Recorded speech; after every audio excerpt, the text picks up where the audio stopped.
Está preocupando-nos enormemente lo que está passando, com nós funcionando agora ainda em momento que nós estamos viva de uma comunidade muito mais consciente, uma comunidade que está passando de despertar social, onde nós estamos visa econômica não está aceitável, e assim na mês, nanta que passa,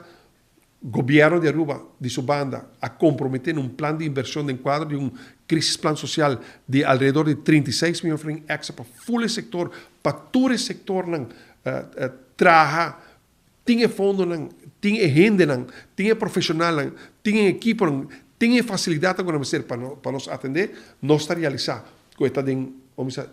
fase de implementação, nós está apenas em começo, pero nós temos uma emergência nacional. A emergência nacional está que é com aqui, é caso não é sucedido aqui, para nós na Aruba,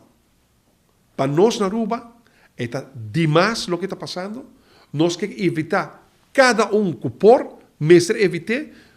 governo está consciente, parlamento está consciente, como comunidade nós está consciente, então eu pergunto que nós vamos contestar, o que mais nós vamos fazer assim para evitar que o caso aqui queda no lugar. Quanto mais de caso aqui me passa, para toda gente realizar que não pode. Então agora, tudo o que falta para tomar lugar, me está totalmente de acordo agora com o terreno social, nós está trabalhando para prevenir, intervenir a tempo, actuar a tempo, ajudar a tempo. Se está na casa, vou ter para algo, vizinha ter para algo, na escola vou ter para algo,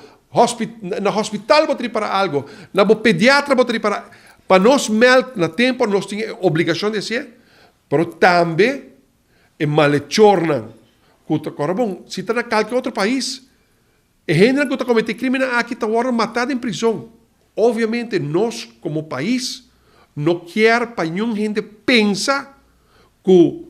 criminal aqui, quando a gente pensa em inglês, está get away with murder. Pero aceita a pergunta que nós vamos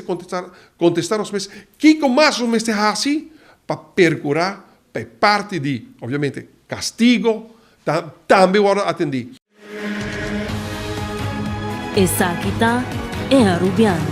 o website